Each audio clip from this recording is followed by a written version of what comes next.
Predict, pick, and prevail in your fantasy football leagues with Nick Giacobbe and Nick Cap. From breakouts to busts, superstars to sleepers, these are the guys that will help you achieve fantasy glory. This is the PrimeTime Fantasy Podcast. Welcome everybody to the PrimeTime Fantasy Podcast, where we give you our predictions, our picks, and the hopes that we help you prevail throughout the 2022 fantasy football season. I am your host, Nick Giacobbe, and joining me is Nick Cap. Nick, it is officially August.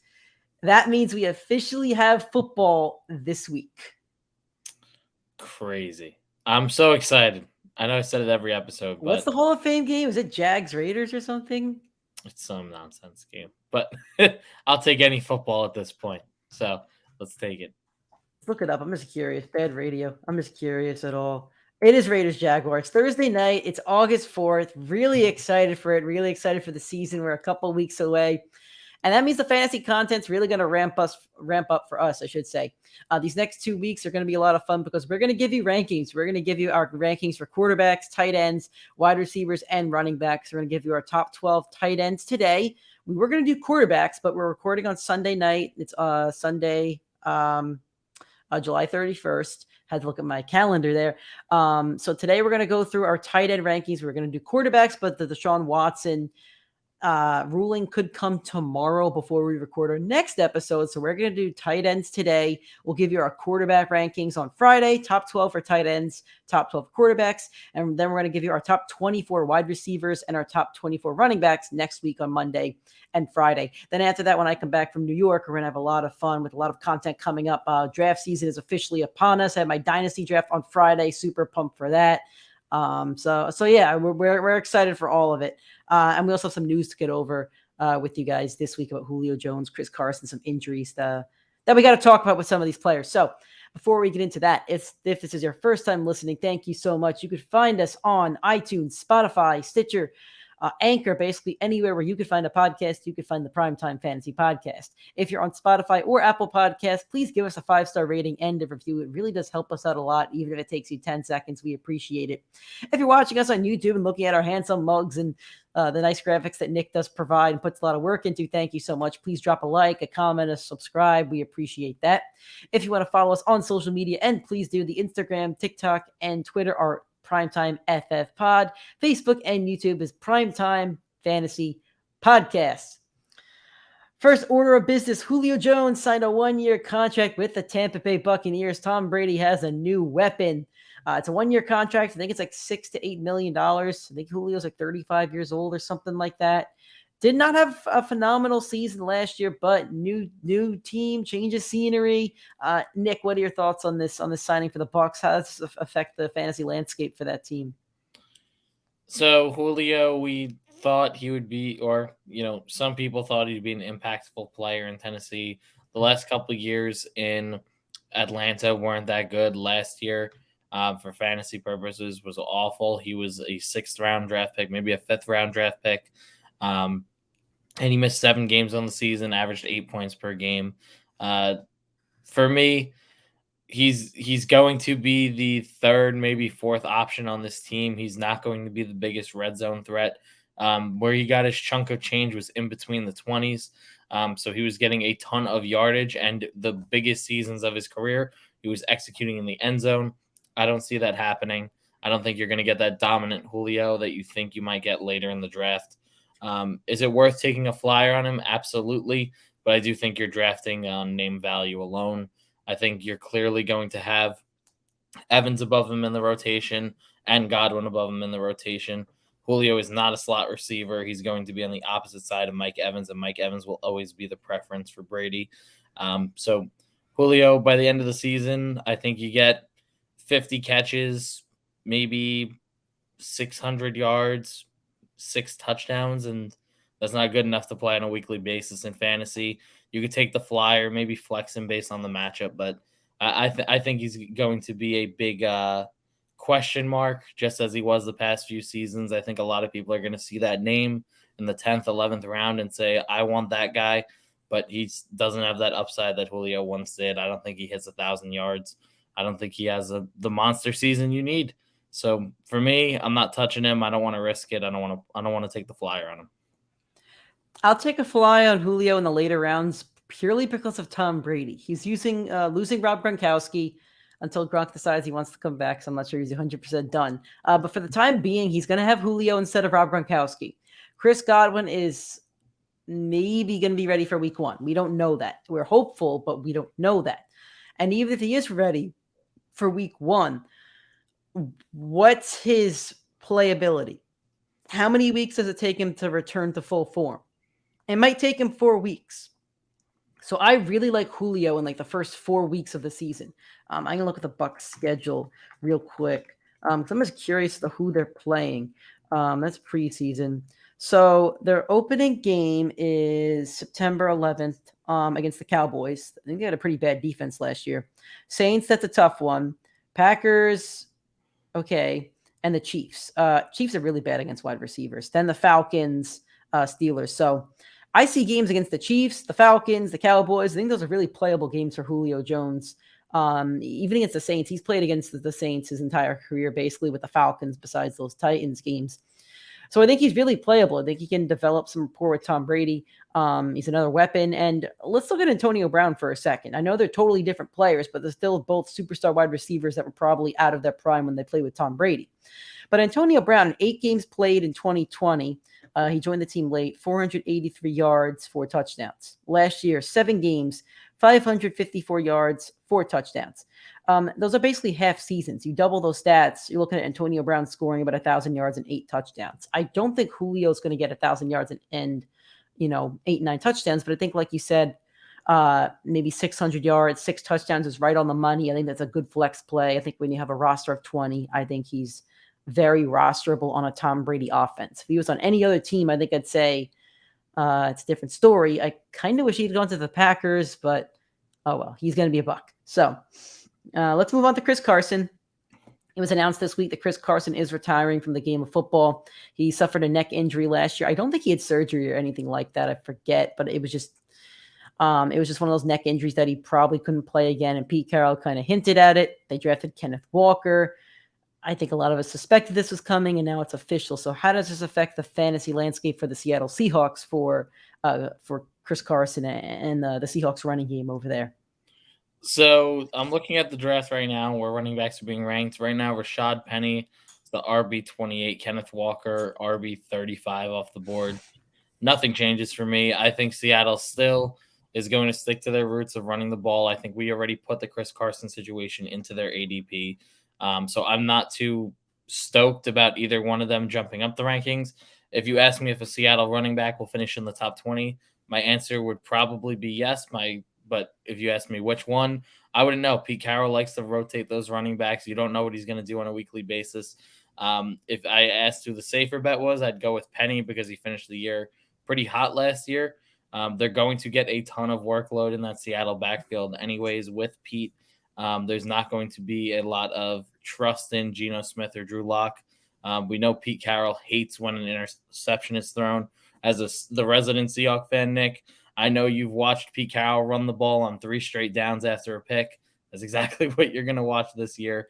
I don't think you're expecting anything different. I think it's already worked into their ADP. So for me, can I bet on teams that are going to have the most 3-and-outs in the NFL this season? Because I think the Seahawks are a front runner for that one. Yeah. For me, I think Kenneth Walker has the bigger upside, especially in dynasty leagues. So if any of my dynasty, I guess rivals and league mates are watching or listening to this, I would like to scoop up Kenneth Walker on Friday. I like the upside. I like the younger talent. I don't like Rashad Penny. I know he finished last season really hot with the last 8 weeks. He probably won a couple fantasy championships for people, but the guy can't stay healthy. He's been injured in every single year of his NFL career. I don't know the number of games that he's missed, but man, if he's been in the league for I think 3-4 years now, got to have at least opportunities to play 45, 50 games. He's got to have missed at least 25, 30. So I don't know the reliability at that point of Rashad Penny. So Kenneth Walker is going to get his opportunities. And what I fear is if you're drafting Penny, he's going to get injured by week 4 or 5. And I know you can't predict an injury, but we're going off history here. And Kenneth Walker gets the opportunity and runs with it legitimately, figuratively and literally, I should say. So I would take a fly on Kenneth Walker rather than Rashad Penny. The ADP is lower and the upside is higher, especially if you're in a dynasty or a keeper league. If it's a league where it's no dynasty, no keeper, maybe I'd choose Penny. Maybe I'd stay away from both of these running backs. But if you're in a league where you could keep a player or, a keep or a dynasty league, I would go with Kenneth Walker. So we're now going to move on to our tight end rankings. So here's what we did. Me and Nick each ranked our top 12 tight ends for the season. We're going to show you both of our graphics if you're watching on YouTube. So we'll show you each graphic and then we'll kind of run down our list. We'll go from, we'll do 1 to 12. You want to do 1 to 12?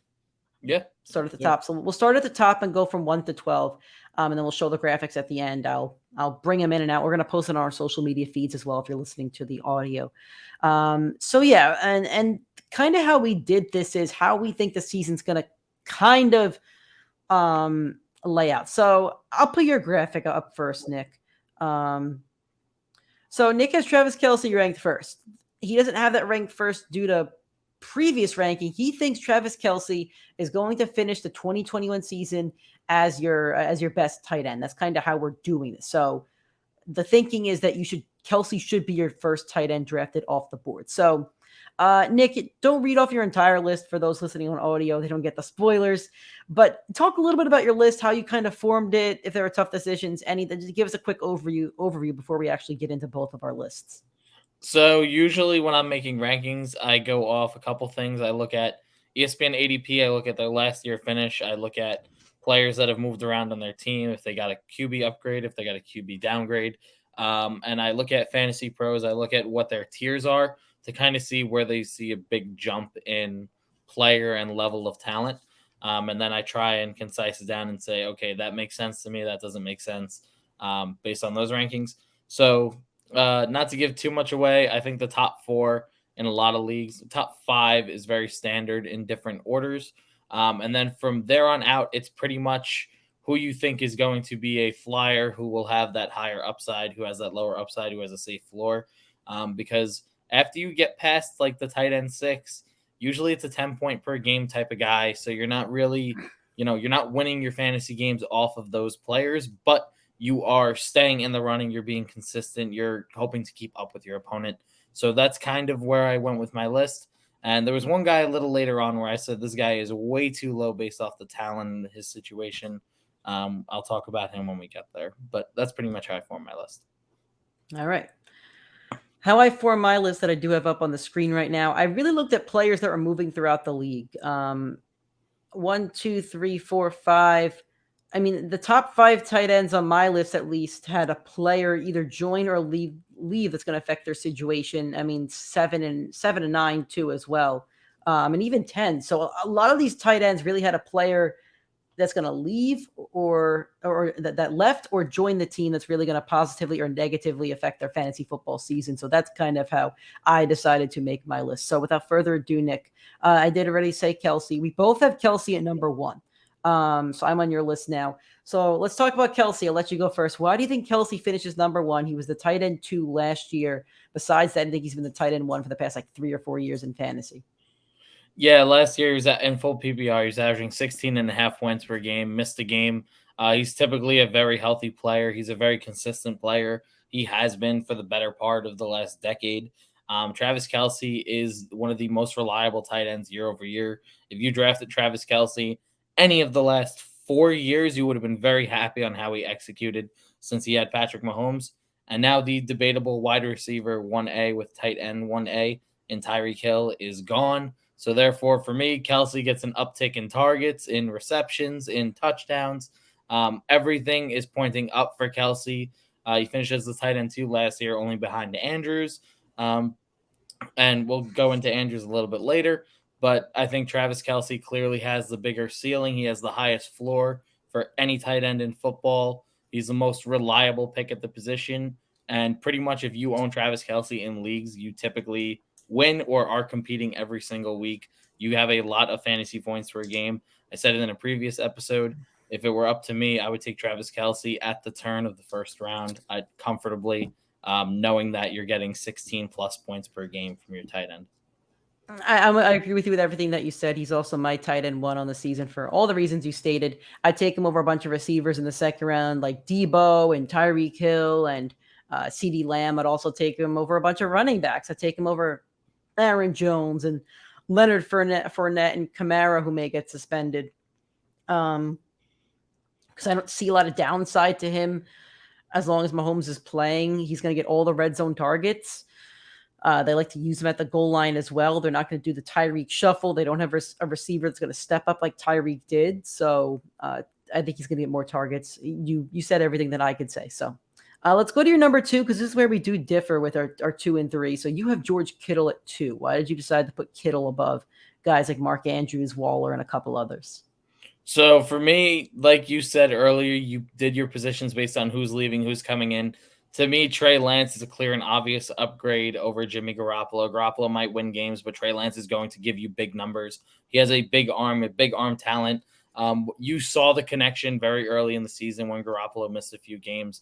Between Kittle and Lance, the only concern for George Kittle for me is the health. He misses a couple games pretty much every year, it feels like. But if George Kittle is out on that football field, to me, he's the best tight end in football as an overall player. So for me, I'm taking Kittle comfortably as my tight end 2. I think he'll execute there. I think Trey Lance with that big arm is going to feed him the ball plenty. We all know young quarterbacks love the tight end position. He has an array of options on that offense. He's going to see more. The 49ers team is going to see more points per game than the Ravens by the end of the season. They even have a slightly easier schedule for that toughest division and one of the toughest divisions of football. So for me, Kittle, if he stays healthy, he should have no problem finishing in the top 3, and I think he'll edge out Mark Andrews by the end of the year. Well, I have Mark Andrews at number 2 because with Hollywood Brown leaving, it's kind of the same situation with Travis Kelce, but Mark Andrews was the tight end 1 on the year. He had the highest average, highest fantasy points. And I think that there has to be somebody that's going to step up. I don't think it's Rashad Bateman. I'm drafting Bateman in leagues that I can. I'm drafting him in rounds 8 to 10. So I think he's going to step up and have a good season. But I think Mark Andrews is going to become the alpha dog over there. He's also, I think, 27 years old. I think he's like a couple years younger than Kelce, and that plays into it. And I think Lamar Jackson has to become a little bit more of a pocket passer this year. The running's always going to be his first ability, his first direction. However, I think he's going to have to tone that down and pass a little bit more because the legs are only going to carry him for so many more years. He's going to get beat up. And I think if you're going to find somebody comfortably to work with in the pocket, it's going to be Mark Andrews. So I think he's going to get a lot of looks in the red zone, a lot of looks in the middle of the field, and I think he's going to be a dominant tight end this year. He's being drafted right around Kelce. I'm comfortable with that, but at the same time, I trust Kelce a little bit more just due to that longevity of him staying at the tight end 1. I think I would take Mark Andrews in round 3. I said I would take Kelce over guys like Tyreek Hill and CeeDee Lamb. I think I would take Andrews behind some of those guys, but definitely before my number 3 guy, which is George Kittle. So how about you talk about Mark Andrews since he's your number 3, and then I'll flip the Kittle. Yeah, so Andrews, to me, very reliable pick. He averaged 17 plus points per game last year, so he just edged out Kelce, stayed healthy the entire year, and he was the only player on that Ravens offense that stayed healthy all of last year. There's no way they're going to bite the injury bug as much as they did last year. So to me, Andrews was the only reliable option there where Harbaugh could rely on. Marquise Hollywood Brown is out, so I think Mark Andrews will see a lot more of that double coverage or a lot more 8 in the box because you couldn't just leave Marquise Brown on the outside and put those burners on. I think Andrews will struggle a little bit more this year. And with the Ravens staying healthy, Lamar is going to have all of his options there. So Andrews will be the tight end 1 or the wide receiving option 1 on that team. But I'm taking a slight downtick because I think there is going to be a little more spreading the love out there in Baltimore.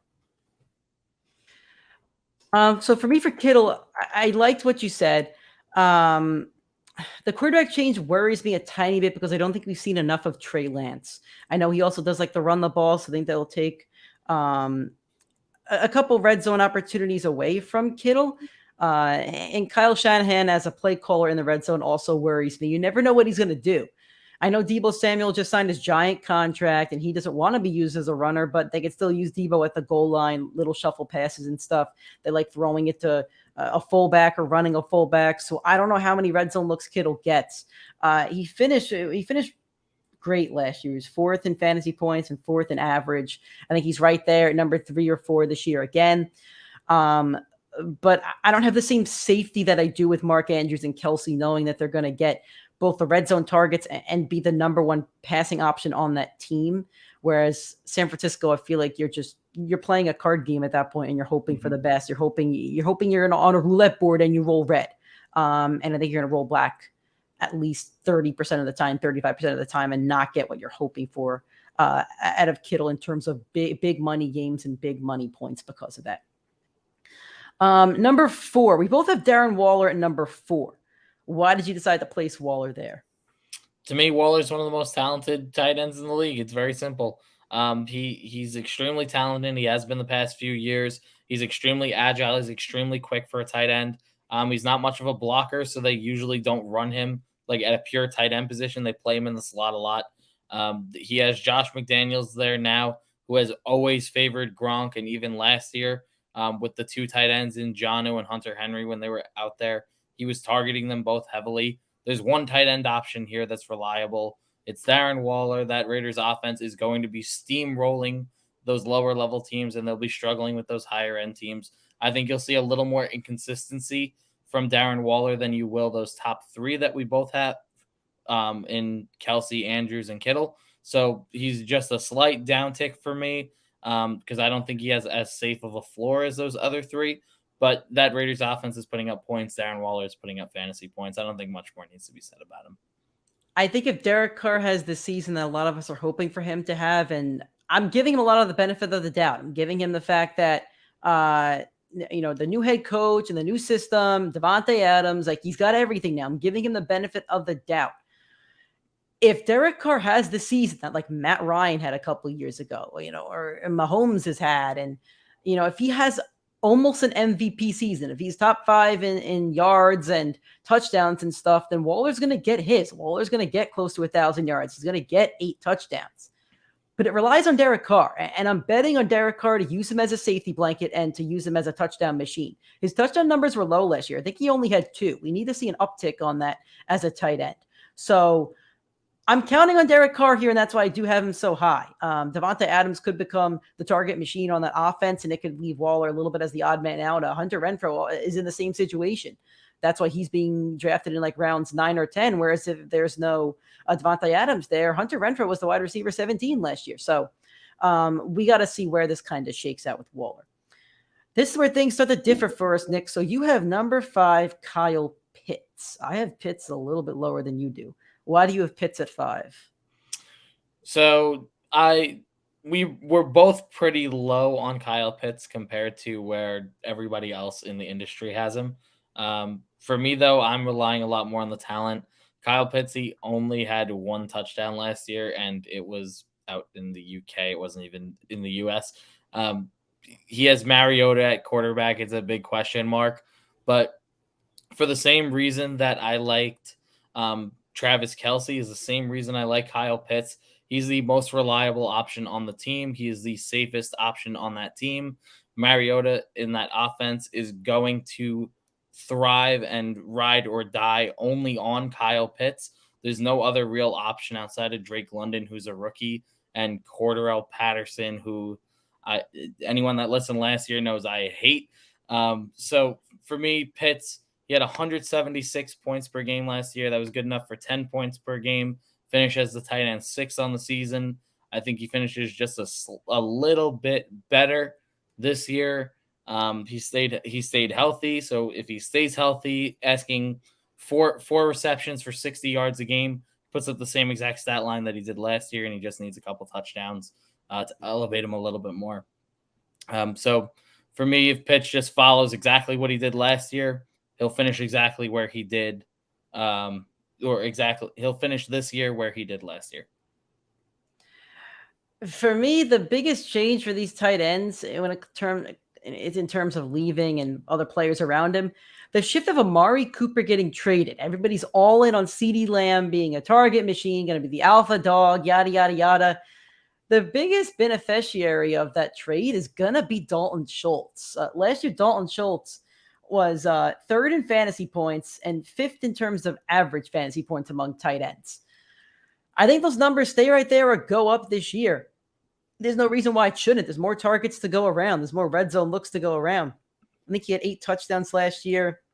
I believe 700 yards. I think you're getting the same kind of production. I think you're getting close to 1,000 yards this year and probably 8 touchdowns. Dak's going to favor him in the red zone. I know CeeDee's going to get his, but he needs another player to target, and he became comfortable with Dalton Schultz. You're looking at the Tony Romo to Jason Witten connection, and you're just looking at it with Dak and Dalton Schultz right here. I'm not saying that Schultz will be a Hall of Famer like Witten could be, but this is a guy that's going to produce this year, and I think he could be this year's Mark Andrews. He drafted Mark Andrews last year in probably rounds 5 to 8. I think if you draft Dalton Schultz in rounds 5 to 8 when those tight ends go, I think he's going to produce the same way that Mark Andrews did last year. And maybe not be tight end 1, but I think he has the possibility to be tight ends 3 to 5. I have him safely at 5 right here. Nick, number 6 for you. I got Dallas Goedert. I know it's a little bit of a bolder pick, but Goddard on the back 6 weeks of the where he didn't have Ertz finishes the tight end 6, and that was missing 2 games to his counterparts. He's averaging 14 to 15 points a game. So Dallas Goedert now with Jalen Hurts, no Zach Ertz there. I know A.J. Brown's an addition, but to me, that whole Eagles team gets a little bump up. Dallas Goedert's going to execute. He's a talented tight end. They moved Zach Ertz so they could put Dallas Goedert in a position to thrive. So why would they now trade Zach Ertz if they didn't plan on using Goedert for the season? I think Goedert will safely finish inside the top 8. And he has the upside of being a top 5 tight end on the season. If you told me he finished where Schultz did last year at the tight end 3, I wouldn't really be surprised because we know that there's a lot of injuries that come throughout the season. If Goedert stays healthy, he can put up 14 to 15 points per game. But I do understand that there is very inconsistencies at the tight end position. You will watch him miss a couple games. You will watch him put up a 2-point game or a 3-point game that's going to be that aggravating point of the year. But Goedert, tight end 6, I feel pretty confident with that. I wouldn't be surprised if he overtook Kyle Pitts and finished at the 5. I wouldn't be surprised if he finished as high as the 3, just because we know how much injuries have bit other tight ends in the past. I'm going to go with TJ Hawkinson. I think he was drafted right around the same area last year. He was primed for a breakout season, according to many fantasy experts. He finished, in total fantasy points, he finished 15th among tight ends, which isn't great. But he finished 7th among average. And I like looking at the average number. It accounts for missed games and missed time, suspensions, etc., like that. So if you're sitting at 7, to me, you were a top 10 tight end last year because you were producing week in and week out. So I have him bumping up to number 6. Year 2 of Jared Goff. They signed DJ Chark, and they also signed Jameson Williams, and I forget who they drafted. They drafted another receiver. There's going to be more mouths to feed, but that also means that there's going to be less coverage on TJ Hawkinson.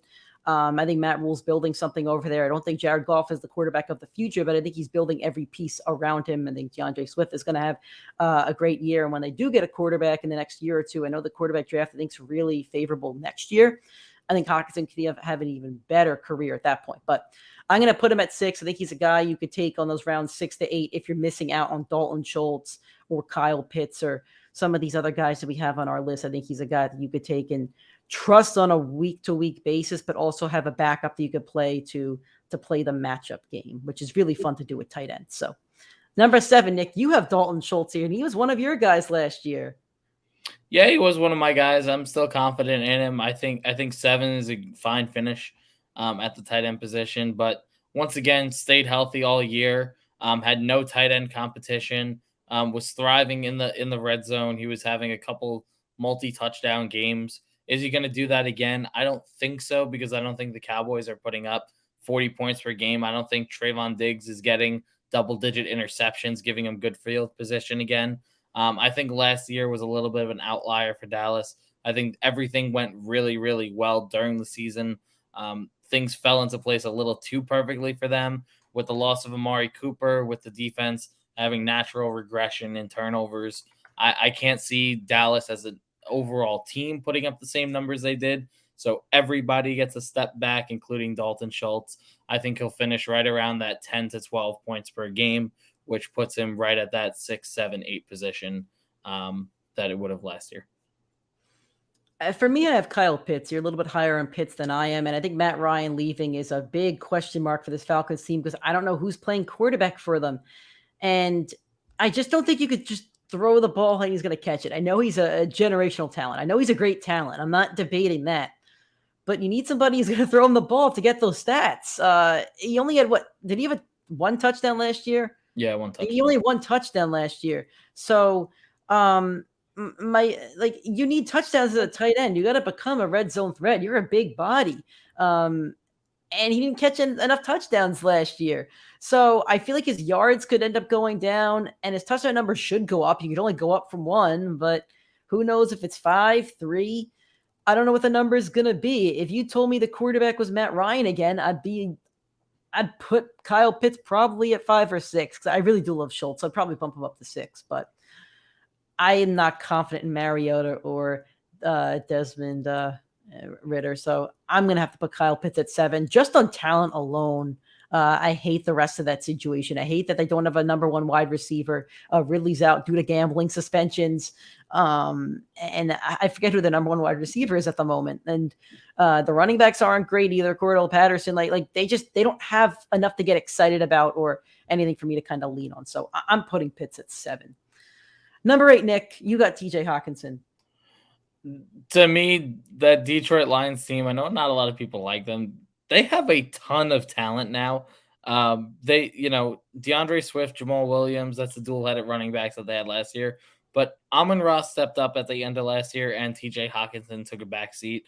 They also brought in DJ Chark, who will be the wide receiver 2 up until you see the return of Jameson Williams, the new rookie wide receiver. There's a lot of ball to spread and not a lot of talent at that quarterback position.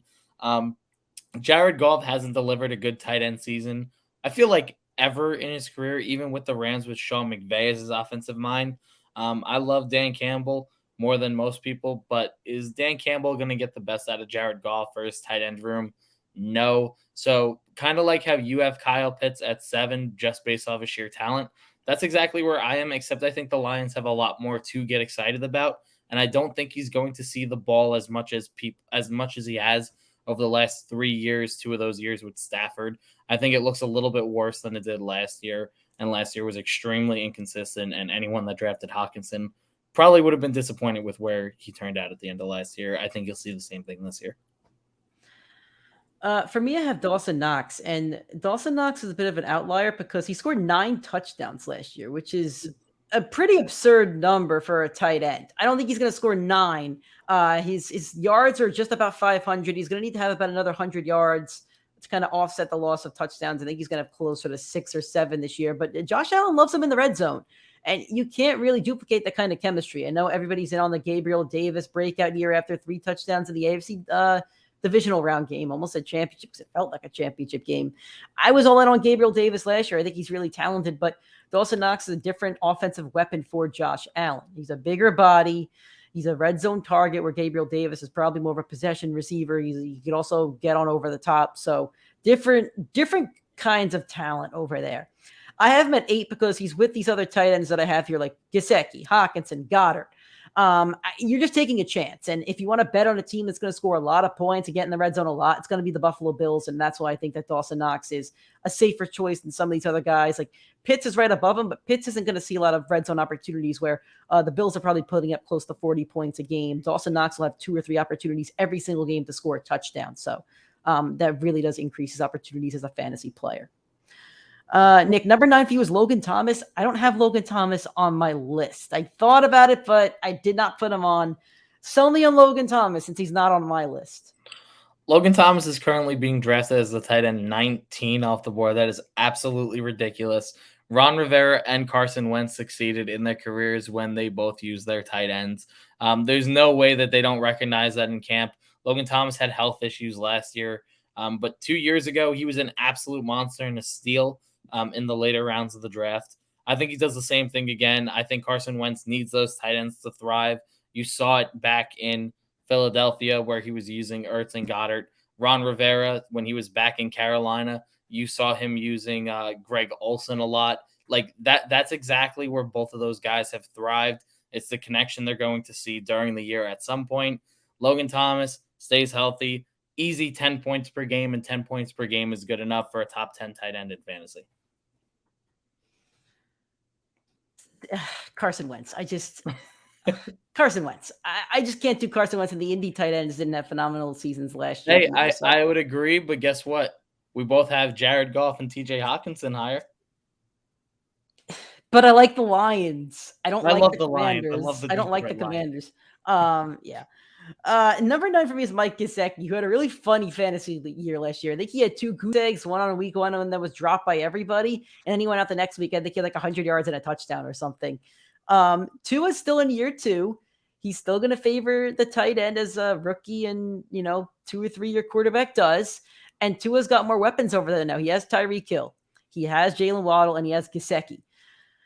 That's a lot of mouths to feed, and it's a big year for Tua. It's going to be a really big year for a stepping stone for Tua if he's going to take that next step and actually prove he could be a starter, or if they have to start looking at other options, because that team is ready to win. If there was a Brady hanging around on free agency, which there normally isn't, that's a pretty favorable destination to have some of those guys, but that's next year anyway.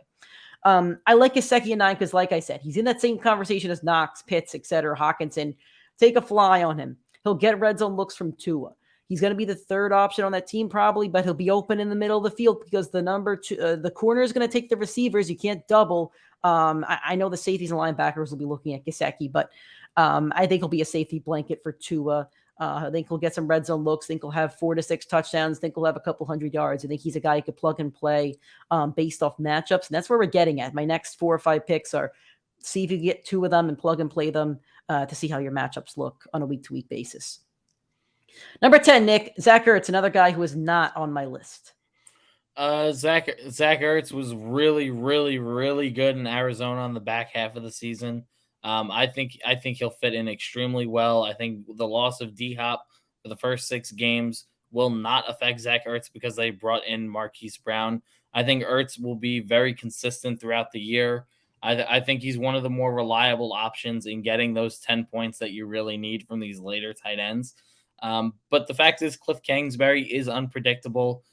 So if you're asking me between him, Knox, Gesicki, Logan Thomas, and Hawkinson, where I trust him, he literally would be right in the middle. Those are the 5 guys that I had at the end here. And I ranked those intentionally after those top 7 because I think those 7 are the top 2 tiers of tight end. And these are this is now the tier 3 that I'm looking at. And I said I would trust Logan Thomas to go put up bigger games than Zach Ertz. And I think Dawson Knox doesn't have the safe floor. Gesicki has the safe floor that Zach Ertz has. I think at 10, once again, these later rounds you're looking for 10 points per game for your tight end.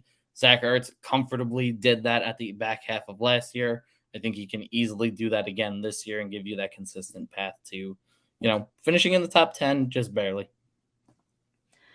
I have Dallas Goedert, his former Eagles teammate. You talked about him earlier, and you're higher on Goddard. For me, he's going to be the 3rd option on that team in terms of passing behind Devontae Smith and A.J. Brown.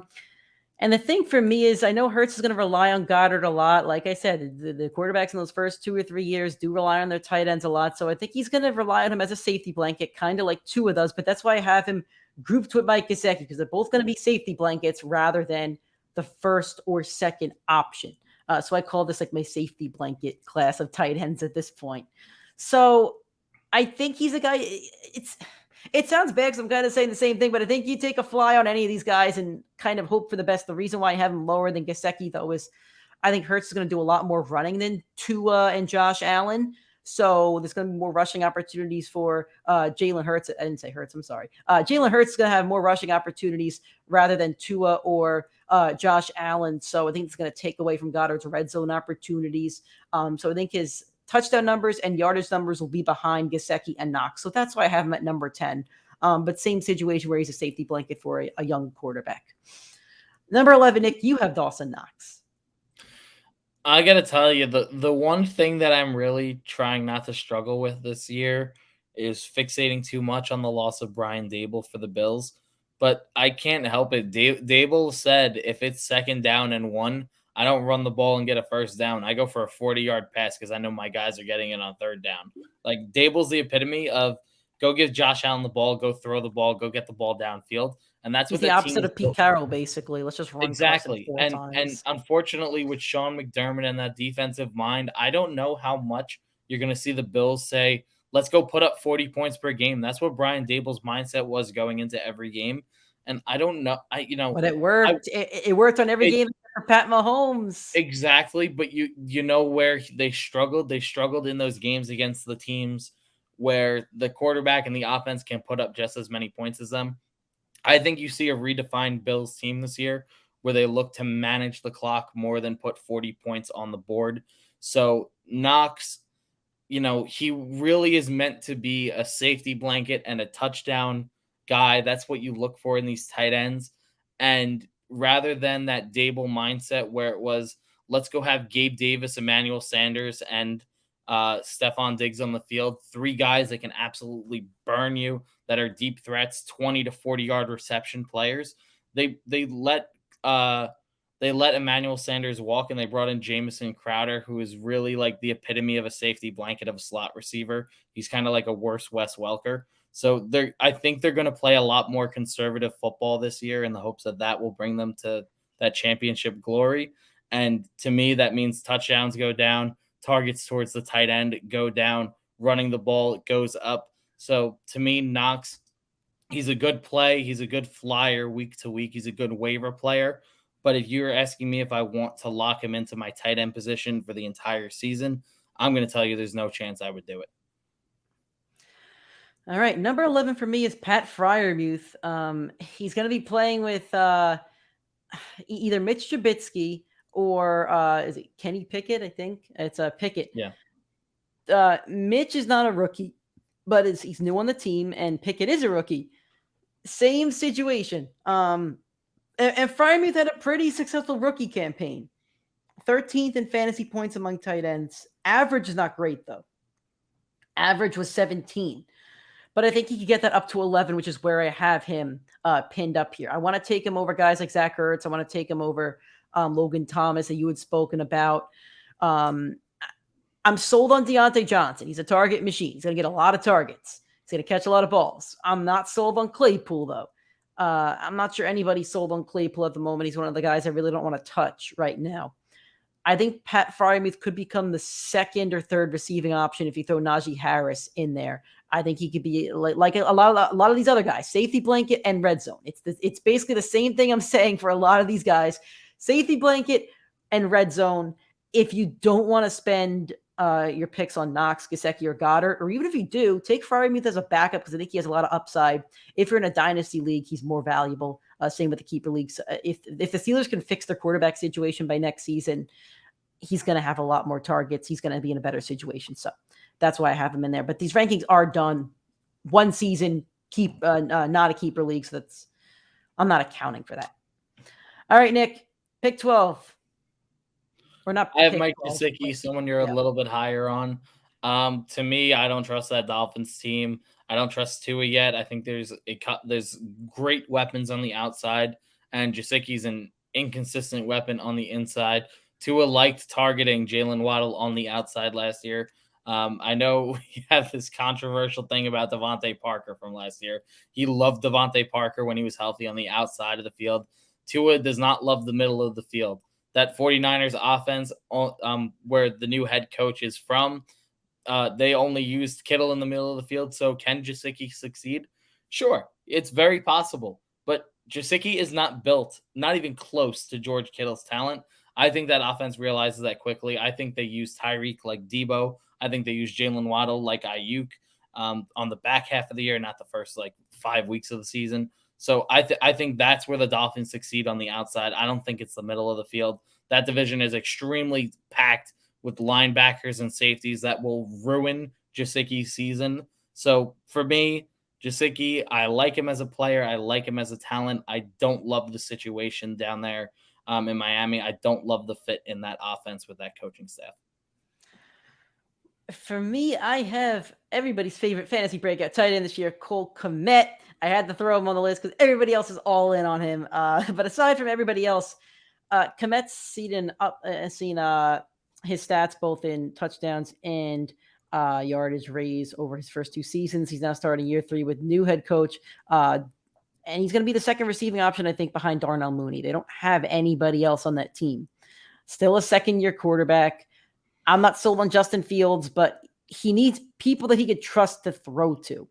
If Cole Kmet can cement himself as an anchor on that offense, if he could cement himself as a guy that Justin Fields can trust, I think he's a late-round guy that's worth taking a shot on. My tight ends 8 to 12, I would say here.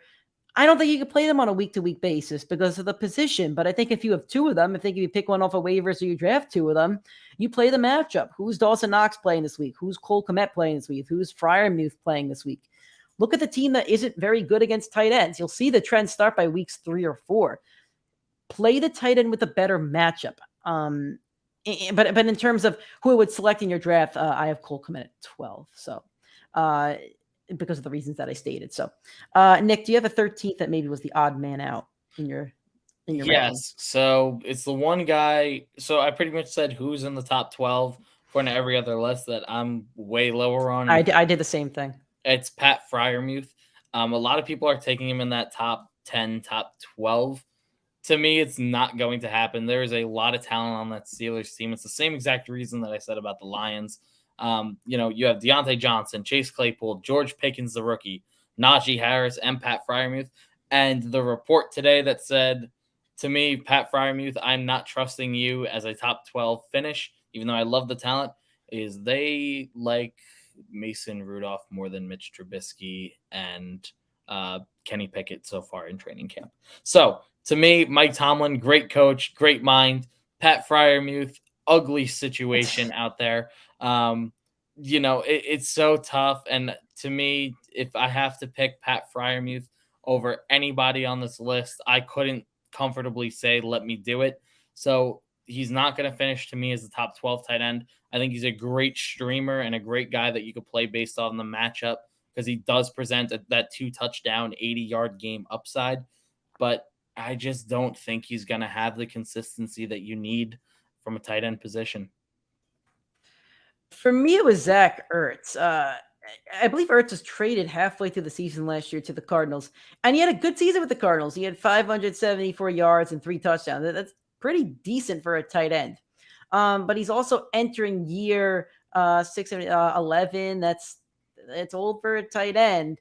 And Kyler runs the ball a lot. I think Marquise Brown's going to become the number 1 receiver on that team. Hopkins comes back by week 6. So I think Zach Ertz has a good amount of value from weeks 1 to 6. But then 7 to 13 in playoff time, I don't think he has as much value. I don't think he gets a lot of looks in the red zone. You have 2 really solid receivers, a running back, and Kyler, who's another running back. So that's my gripe with Zach Ertz is both the age, the offense, the fact that they don't pass a lot in the red zone, and everything meshed into one. I don't mind him as a backup, but I wouldn't select him as one of my first 12 because I don't see a lot of the upside there. But let us know what you think of our list. We have them on our Twitter and Facebook. We'll have them out a day later than the episode. For those that listen, get to hear it first. So let us know what you think of our list. You can find our social media at Twitter, Instagram, TikTok, PrimeTimeFFPod, Facebook and YouTube, Primetime Fantasy Podcast. You listen to the show anywhere where you can find a podcast. If you're on Spotify or Apple Podcasts, please give us a 5-star rating and a review. You'll get our quarterback rankings on Friday. Deshaun Watson will be in there in some way, whether he's playing or not. We're going to talk about him. And then next week on Monday and Friday, we'll have our wide receiver and our running back rankings. Thank you guys for joining us. We'll talk to you guys on Friday. It's almost football season, and we are so very excited.